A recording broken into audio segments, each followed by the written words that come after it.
말씀만 읽겠습니다. 출애굽기 15장 1절, 2절. 1절은 제가 읽고 2절은 우리 함께 읽겠습니다. 104페이지입니다. 구약성경.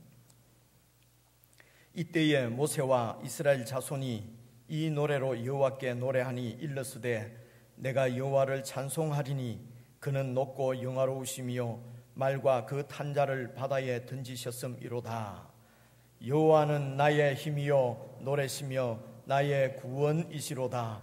그는 나의 하나님이시니 내가 그를 찬송할 것이요 내 아비의 하나님이시니 내가 그를 높이리로다. 아멘. 우리 주님을 찬양합니다. 고백하면서 지체들과 인사 한번 나누겠습니다. 앞뒤자유로 주님을 찬양합니다. 사랑합니다.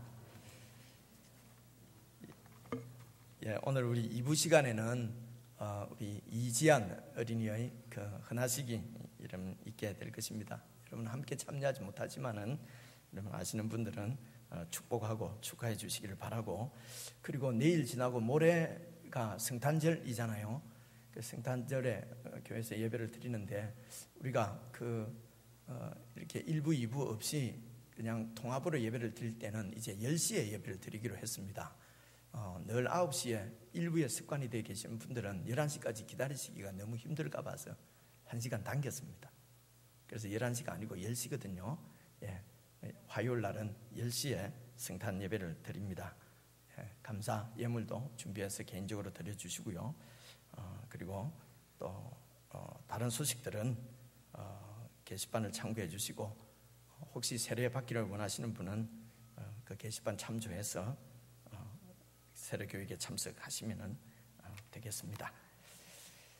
오늘 우리가 읽은 고린도전 출애굽기 15장 1절 2절은 제가 오늘 출애굽기 1절 2절만 설명을 드리고 다음 주일날 15장 전체를 말씀드리면서 이제 다음 주가 송년 주일인데, 그죠? 이제 한 주 남았는데 저희 교회가 2002년 12월 29일 이렇게 장유에 넘어와서 처음 예배를 드렸거든요. 그래서 다음 주일은 송년 주일이자 우리 교회 장유남산교회 16주년 되는 날입니다. 무슨 시작한 거 또 이렇게 아무도 안 하던 거 기념하고 그런 것이 아니라 우리가 처음 이곳에서 교회가 시작되면서 하나님께서 우리에게 주신 그런 비전들, 주신 꿈들, 이런 것들을 잊지 않고 되새기고 이러기 위해서 하나님께서 우리에게 절기를 주신 것이니까 이제 다음 주에는 16주년이고요. 한 20주년이나 25주년쯤 되면은 그때 좀 장유 전체를 빌려가지고 한번 한 주밖에 남지 않았는데 출애굽기 하나님께서 이렇게 한 해를 보내고 한 해를 맞으면서 저희들에게 어떤 말씀으로 또 내년 한 해를 소망 가운데 열어주실까 기대했는데 이 출애굽기 15장 말씀이었습니다. 그래서 오늘 1절 2절을 여러분 다시 한번 보시면은 이때에 이렇게 되어 있지 않습니까? 1절에 이때에 모세와 이스라엘 자손들이 다음에 나오는 이 노래로 여호와께 노래했다. 그러니까 찬송을 드렸다는 것이죠. 이때에 이 백성들이 하나님을 찬송했는데, 찬양을 드렸는데 그 내용이 여러분 2절에 보니까 여호와는 나의 힘이요 노래시며 나의 구원이시로다. 이때에 이들이 찬송할 때에 나의 구원이시로다 이렇게 찬송을 드렸다는 것입니다. 오늘 우리도 주님이 나의 구원이시고 나의 힘이시고 노래시며 찬송을 많이 드렸는데, 여러분 지금 이 이스라엘 백성들이 이 찬양을 드리는 이 얼마나 감격 가운데 이 찬양을 드리는가 하는 것은 이 출애굽기를 잘 살펴보셔야 그 감격을, 이들이 어떤 감격으로 이런 찬송을 드리는가 알 수가 있습니다. 이 찬송을 드렸을 때가 언제입니까? 1절에 보니까 이때라고 그랬거든요. 이때가 언제냐면요, 앞에 29절부터 한번 읽어보시면은 14장 29절부터 제가 한번 읽어보겠습니다. 그러나 이스라엘 자손은 바다 가운데 육지로 행하였고 물이 좌우에 벽이 되어 있고, 그래서 들은 얘기죠. 이게 영화, 이 성탄절 되면 맨날 보는 영화 아닙니까? 그죠? 이렇게. 그리고 그 물이 좌우에 벽이 되었더라. 30절 그날에 여호와께서 이같이 이스라엘을 애굽 사람의 손에서 구원하시매. 이런 기적을 통해서 구원을 했어요. 나무 일이라고 뭐 여러분 그럽니까? 나무 일이라도 이게 얼마나 사실은 이게 남의 일이 아니죠, 그죠? 여러분 그 바다가 진짜 그런 일이 있을 수 있을까? 뭐 이런 생각하는데 오늘 우리들한테는 전혀 그런 생각이 안 들잖아요, 그죠? 이야 대단하다. 왜 우리는 이런 놀라운 이런 기적 같은 일을 그대로 있다고 믿습니까? 우리에게 임한 하나님의 그 구원의 역사는 홍해 바다가 갈라지는 것하고는 비교할 수 없는 그런 하나님의 놀라운 기이한 일을 우리가 경험하고 보았기 때문에 바다 정도, 홍해 바다 정도 갈라지는 것, 그거는 뭐 진짜 갈라졌을까? 과학적으로만 될까? 이것은 그냥 세상에서 하는 얘기고, 그죠? 우리는 그것을 논증하고 증명할 필요도 없습니다. 하나님의 아들이 당신의 몸을 쪼개시고 우리를 그 구원의 길로 인도하신 이 놀라운 은혜를 우리가 잊고 사는데 홍해 바다 갈라지는 거야. 그게 뭐 무슨 대수겠습니까? 그러나 어쨌든 이때 이 노예 백성들, 애굽의 노예 백성들은 이 이스라엘 백성들이 그 애굽을 탈출을 해서 가는데 바다가 막혔어요. 뒤에서 애굽 군사들이 쫓아와요. 이젠 죽는구나. 그러는데 하나님께서 바다를 가르시고 그 바닷물을 완전 벽이 되게 만드시고 그 가운데로 걸어서 애굽 군대로부터 애굽 사람의 손에서 구원하셨다는 것입니다. 이때에 이들이 여호와는 나의 힘이시여 노래시며 또 뭐라고 그랬어요? 구원이시로다 이렇게 찬양을 드렸다는 것이죠. 계속해서 이름 읽어보시면요, 이스라엘이 바닷가의 애굽 사람의 시체를 보았더라. 31절 이스라엘이 여호와께서 애굽 사람들에게 베푸신 이 큰 일을 보았으므로 백성이 여호와를 경외하며 여호와의 그 종 모세를 믿었더라. 여러분, 그래서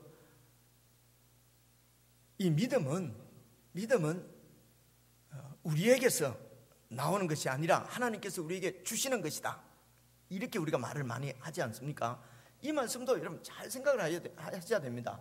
믿음은 내가 믿는 것이 아니고 하나님이 우리 마음을 쪼개가지고 믿음이라는 걸 털어넣어가지고 믿게 하시고, 그러면 안 믿는 사람은 하나님께서 그렇게 안 하셔서 안 믿는 거잖아요. 그렇잖아요. 그래서 하나님께서 우리에게 믿게 하신다. 믿음은 우리에게서 나는 것이 아니다 라는 말씀은 하나님께서 이렇게 믿을 수 있는 모든 증거를 우리에게 보여주신다는 뜻입니다.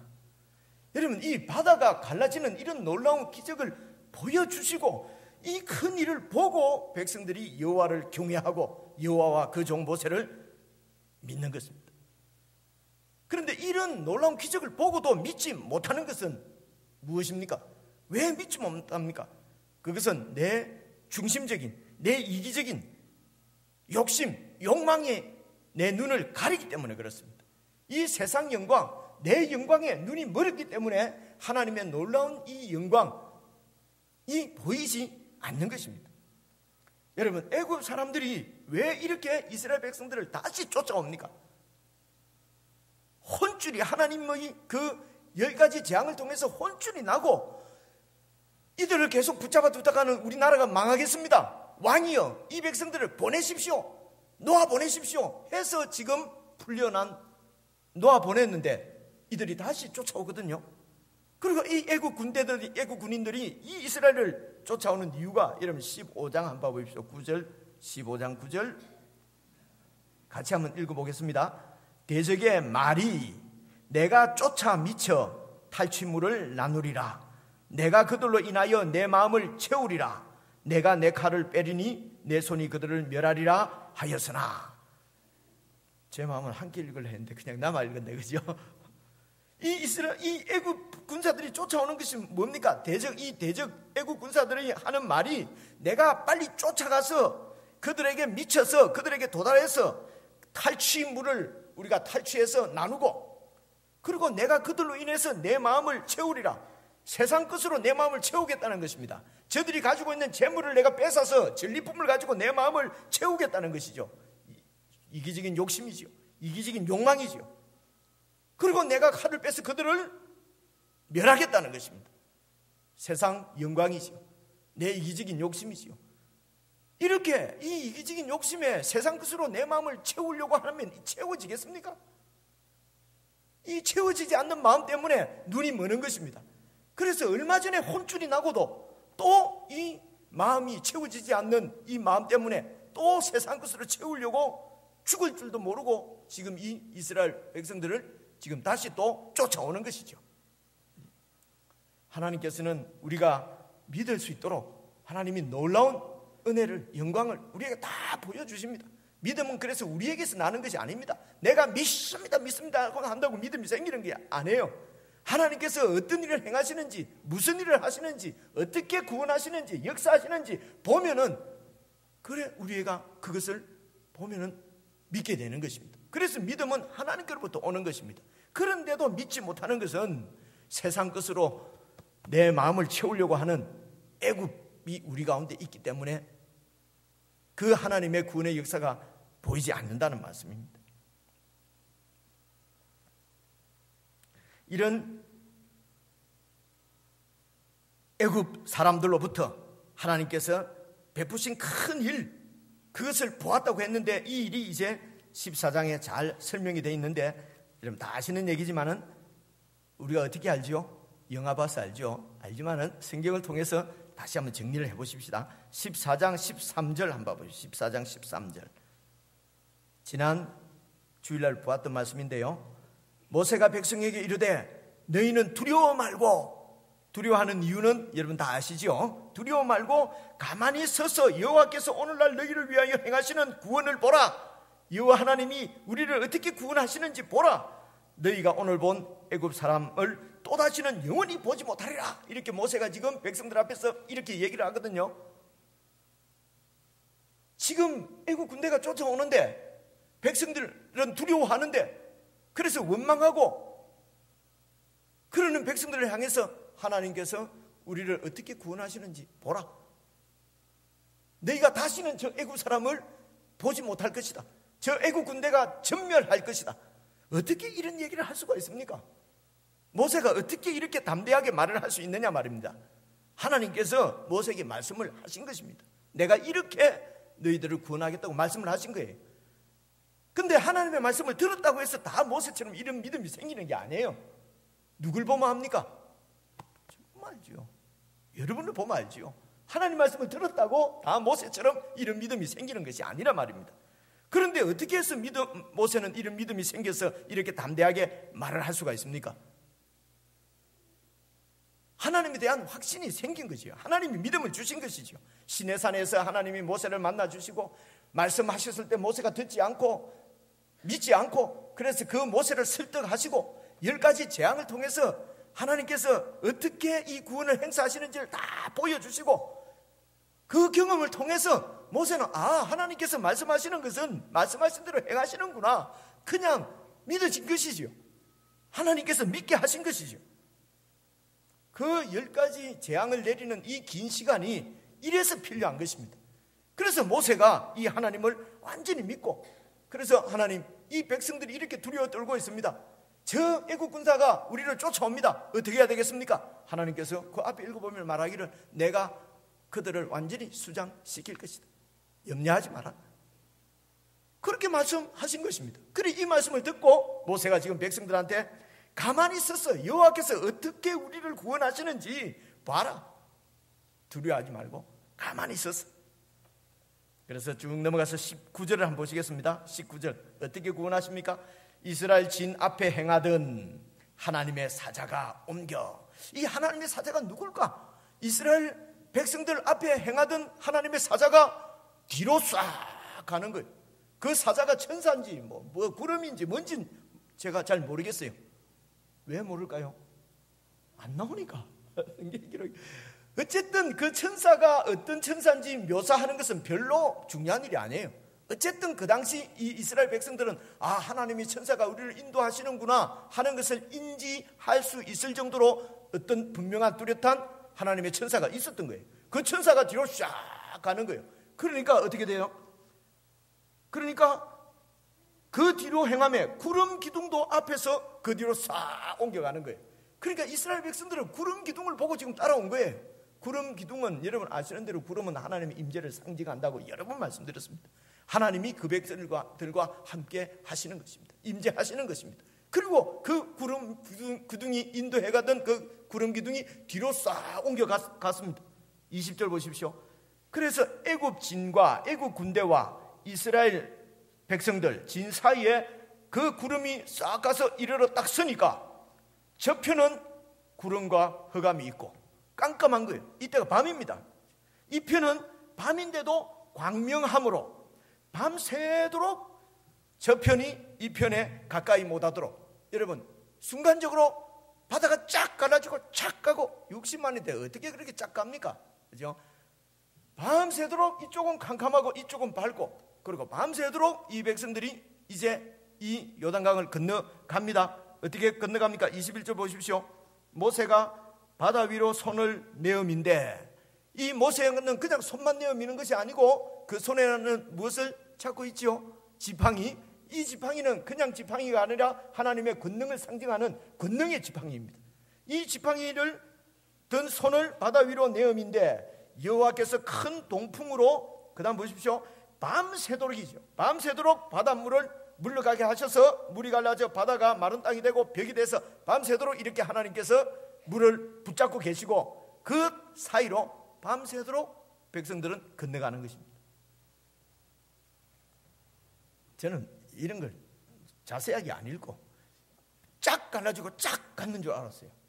그리고 이제 어느 날 생각할 일이 좀 있어가지고 60만이라 그랬는데 그 언제 건너갔지? 아이고, 생각하니까 갑자기 또 믿음이 흔들리는 거예요. 괜히 여러분은 잘 믿고 있는데 내가 또 흔들어 놓는 거 아닌가 모르겠습니다. 하여튼 그렇게 22절 보십시오. 이스라엘 자손이 바다 가운데 육지처럼 행하고 물은 그들의 좌우에 벽이 딱 되어서 이렇게 이제 건너가는 동안에, 그리고 이 애국 군대는 캄캄한 밤이니까, 야, 이놈들이 어디 갔냐? 안 보이네. 밤이니까 우리 좀 쉬었다 가자, 뭐 이래 했을 수도 있고, 밤이니까 좀 야영을 하고 날이 좀 밝으면 저들을 잡으러 가자, 뭐 이렇게 했을 수도 있겠죠. 어쨌든 그렇게 밤새도록 이렇게 지났는데 23절 보십시오. 애굽 사람들과 바로의 말들, 병거들과 그 마병들이 이제 새벽녘쯤 되니까 앞이 좀 보이잖아요. 사실은 새벽이 돼서 보인다기보다는 이스라엘 백성들이 쭉 다 건너가니까 그 뒤를 따르던 구름도 점점 이렇게 갈 거 아닙니까? 그러니까 그 앞에 이제 바다가 갈라져서 있는 땅이지만은 땅으로 보이는 거죠. 그래서 이 애국 군대가 이게가 바다 밑에 땅인지 그냥 땅인지도 모르는 거예요. 왜냐하면 목표가 저들을 잡아서 탈취물을 빼앗고 그 빼앗은 것으로 내 마음을 채워야 된다고 하는 이런 이기적인 욕망과 욕심, 세상 영광으로 꽉 차 있기 때문에 아무것도 안 보이는 거예요. 이게 뭐 바닥인지 뭔지 앞에 가는 이스라엘 백성들만 보고 쫓아가는 것이죠. 23절입니다. 애굽 사람들과 바로의 말들, 병거들과 그 마병들이 다 그 뒤를 쫓아 바다 가운데로 들어오는지라. 제가 설명을 잘하죠, 그죠? 여기에 지금 마병이 있어요. 마병이란 말은 병거를 얘기하는 거예요. 그 당시 이제 이 당시에 고대 이때, 예, 여러분 그 이 고대에서 발달된 이 철병거가, 여러분 그 배너 보면은 그 병거 타고 막 하지 않습니까, 그죠? 이제 그런 것들이 이제 옛날 스타일이죠. 어쨌든 그 당시 고대의 이 제국들은 이 철병거를 몇 대나 가지고 있는가, 그걸 가지고 그 나라의 전력, 국방력을 이렇게 판가름했어요. 그래서 이 병거가 많으면은 이게 강한 군대가 되는 거예요. 그래서 고대 전쟁의 주력 무기는 이 철병거입니다. 주로 이제 이 병거를 모는 사람, 이 병거에 타서 이제 하는 사람 귀족이고, 그리고 이 말을 몰고 병거를 모는 사람들은 그 부하들이나 노예들이 그 일을 했다고 합니다. 그래서 이 병거는 이제 화살 같은 거, 그 당시에 화살 같은 데 대해서 철병거니까 이게 이 방어력, 저항력이 뛰어나고, 그리고 보병들을 완전히 이렇게 제압하는 데는 이 철병거만큼 좋은 무기가 없는 거지요. 그렇죠? 그래서 하여튼 고대 전쟁에 있어서 최고의 최고 강력한 무기는 바로 이 철병거였습니다. 그런데 세상 것은 모든 것이 다 허점이 있고 함정이 있습니다. 이 철병거가 그렇게 강력한데 진흙탕이나 진흙바닥이나 물을 만나면 아무런 힘을 쓸 수가 없어요. 딱 하나 단점이 있는데 그게 진흙바닥입니다. 그러면 이게 움직일 수가 없는 거예요. 감이 좀 잡히시죠? 그리고 그 다음 절 읽어보십시오. 24절, 새벽에 여호와께서 불구름 기둥 가운데서 애국 군대를 보시고 그 군대를 어지럽게 하시며 그 병거 바퀴를 벗겨서 달리기에 극난하게 하시니, 하나님께서 그냥 뒤집고 하신 것도 뭐 있으실 거예요. 근데 저들끼리 바닷바닥이니까 진흙바닥 아닙니까? 그래서 이렇게 해서, 그래서 애굽 사람들이 뭐라고 그럽니까? 가로되 이스라엘 앞에서 우리가 도망하자. 여호와가 그들을 위하여서 싸워 애굽 사람들을 치는도다. 그때서 눈이 뜨이는 거예요. 그때서 얼마 전에 있었던 10가지 재앙이 생각나는 거지. 아이고, 여호와께서 그때 애굽에서만 그렇게 역사한 줄로 알았는데 여기까지도 따라와갖고 이 백성들에게 계속 도우시고 인도하시는구나. 그때서 눈이 열리고, 와, 이 하나님, 그 여호와 하나님하고 붙어가지고는 우리가 이길 수가 없다. 그래서 도망가자.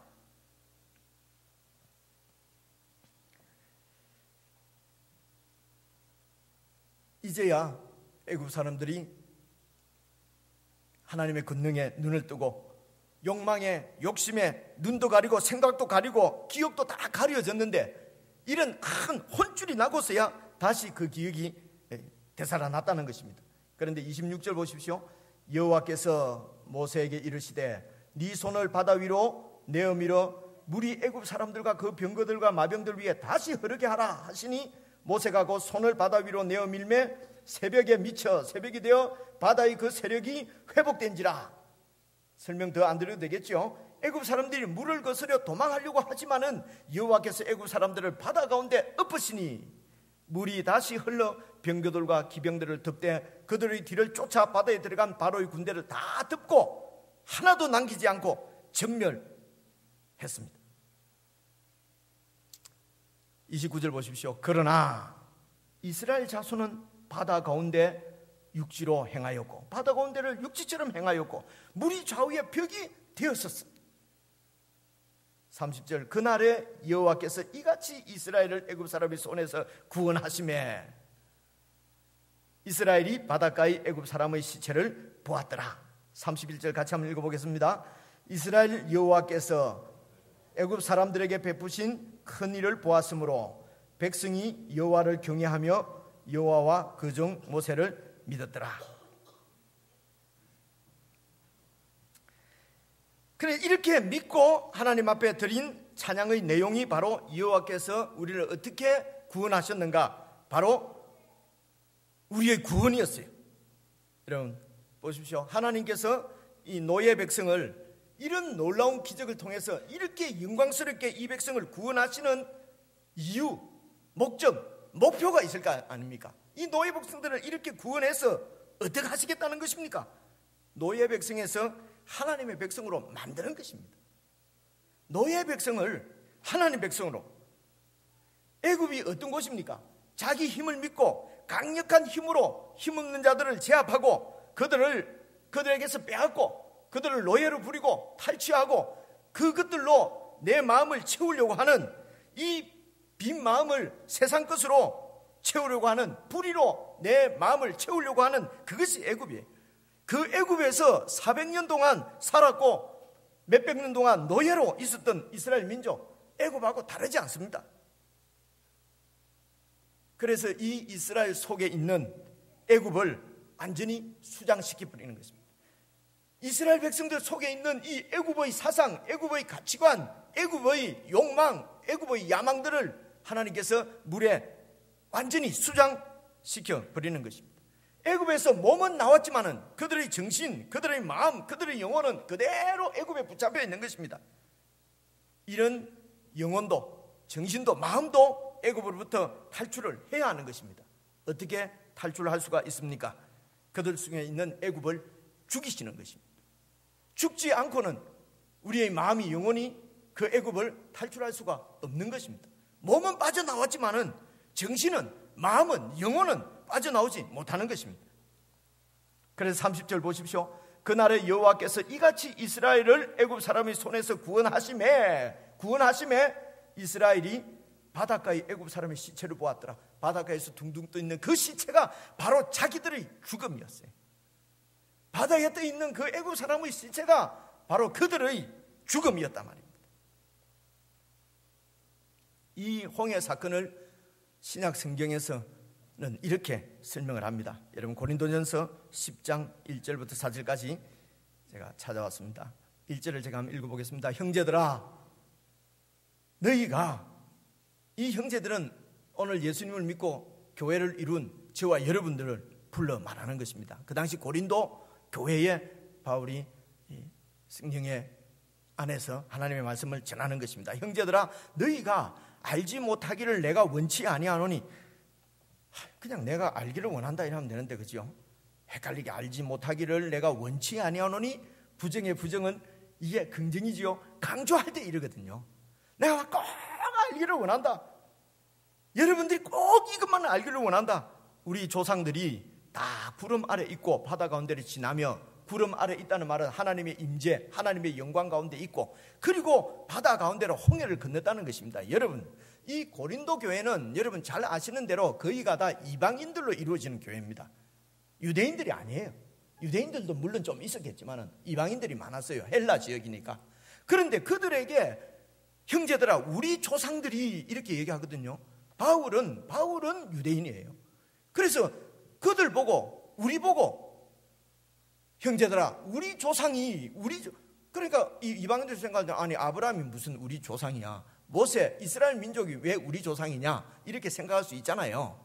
그래서 여기에 우리 조상이라는 거 하는 것은 구약시대 때 있었던 이 이스라엘이 단순히 혈통으로 이루어진 하나님 나라가 아니고, 오늘 교회, 오늘 구원받은 하나님의 백성인 우리하고 연결되어져 있는 그 이스라엘이라고 하는 것을 지금 보여주시는 것입니다. 그러니까 이스라엘 나라가, 그래서 우리도 다 이스라엘에 속했다는 말이 아니고요, 예수님 안에서 이루어진 하나님 나라의 백성들이 참 이스라엘이라고 하는 것입니다. 이 참 이스라엘의 모형으로, 그림자로 하나님이 구약시대 때는 이스라엘 민족을 세우신 것뿐입니다. 그래서 이 교회 보고 우리 조상들이 이렇게 얘기하는 것이죠. 우리 조상들이 다 하나님의 임재, 하나님의 능력, 하나님의 인도, 은혜 가운데 있었고, 그 하나님의 은혜 가운데서 바다를 육지처럼 건넜고, 2절 보십시오. 모세에게 속하여 다 구름과 하나님의 은혜 가운데서, 그리고 바다에서 세례를 받고, 이렇게 말씀하거든요. 이스라엘 백성들이 이 홍해 바다를 건넌 사건을 세례라고 말씀하십니다. 세례가 무엇입니까? 세례는 옛 사람이 죽고 새 사람으로 다시 사는 것을 세례라고 하는 것은, 여러분, 우리들은 너무나 잘 아는 것이지 않습니까? 세례는 무엇입니까?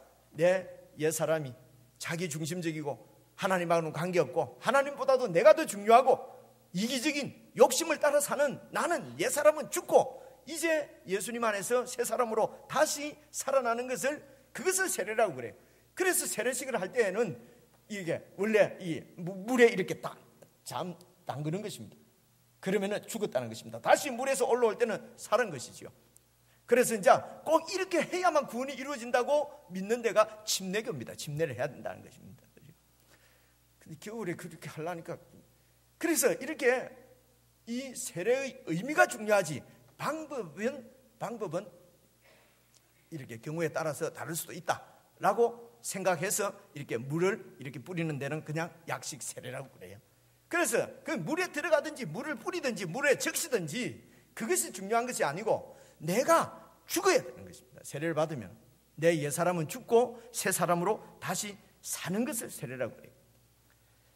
그래서 모세에게 속하여 다 구름과 바다에서 세례를 받고 다 같은 신령한 식물을 먹으며, 이거는 만나를 얘기하는 것이죠. 하나님께서 주시는 식물을 먹고 살았다는 것입니다. 다 같은 신령한 음료를 마셨으니, 반석에서 나오는 물을 마셨다는 것이죠. 이는 저희를 따라다니는 신령한 반석으로부터 마신 것인데, 그 반석이 꼭 그리스도다. 그래서 이 새 백성들, 옛 사람이 죽고 다시 살아나는 백성은 늘 우리를 따르는 그리스도와 함께하는 새 백성이라는 것입니다.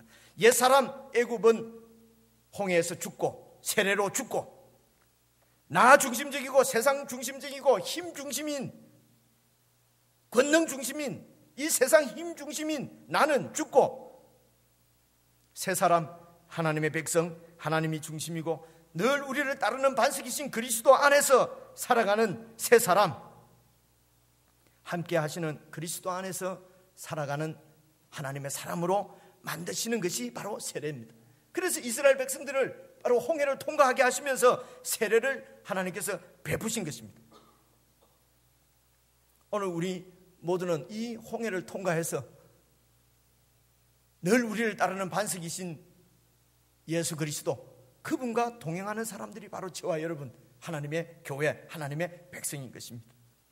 애굽에 속한 나는 죽고 항상 우리를 따르는, 함께 하시는 예수님을 믿는 믿음으로 사는 하나님의 백성으로, 좋은 하나님의 백성으로 하나님께서 계속해서 우리를 양육해 가시는 그 하나님의 인도하심, 보하심을 꼭 여러분 믿으시고, 어떤 환경 가운데서도, 어떤 형편 가운데서도 우리 이 믿음이 흔들리지 않고, 우리 하나님께서 주신 이 고귀한 믿음을 지켜서 정말 신실한 하나님의 백성으로 다 잘 양육되어 지시기를 바라고, 이렇게 하나님이 우리를 아름다운 하나님 나라의 백성으로 세워가실 줄을 믿고, 이것이 우리의 비전이 되고 이것이 우리의 소망이 되어서 정말 이 땅 가운데서 하나님 나라와 그의 의를 구하며 살아가는 복된 저와 여러분 다 될 수 있기를 주님의 이름으로 축원합니다. 기도하겠습니다. 하나님 아버지, 하나님께서 애굽 사람에게 행한 그 놀라운 구원의 역사,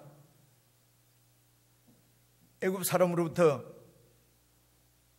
하나님의 백성을 구원해내시는 놀라운 주님의 구원, 이 구원이 예수님 안에서 우리에게 이루어진 사실인 것을 보게 하시고 가슴 벅차게 하시고 마음 다해서 찬양할 수 있는 이런 은혜를 저희들에게 허락해 주심을 참으로 감사를 드립니다.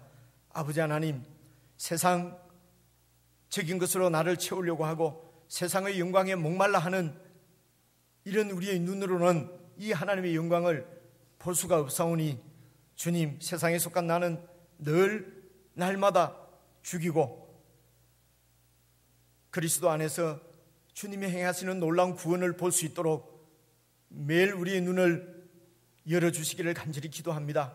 사랑하는 주님, 하나님의 백성들이 교회 가운데서, 예배 가운데서 이 하나님의 영광을 보게 하시고 만날 때마다 우리가 소망을 새롭게 하고 이 구원의 놀라운 능력을 다시 한번 기억하게 하시고 우리를 사랑하신 이 하나님의 사랑 가운데 온전히 거하는 저희들이 다 되도록 도와주시옵소서. 그래서 우리가 가는 곳마다 이 세상과 구별된 하나님께서 주시는 신령한 만나, 신령한 음료로 살아가는 풍족한, 참으로 만족한 천국의 삶을 다 어느 곳에서나 살아가는 저희들이 될 수 있도록 인도해 주시기를 간절히 바라고 예수 그리스도 이름으로 기도드리옵나이다. 아멘.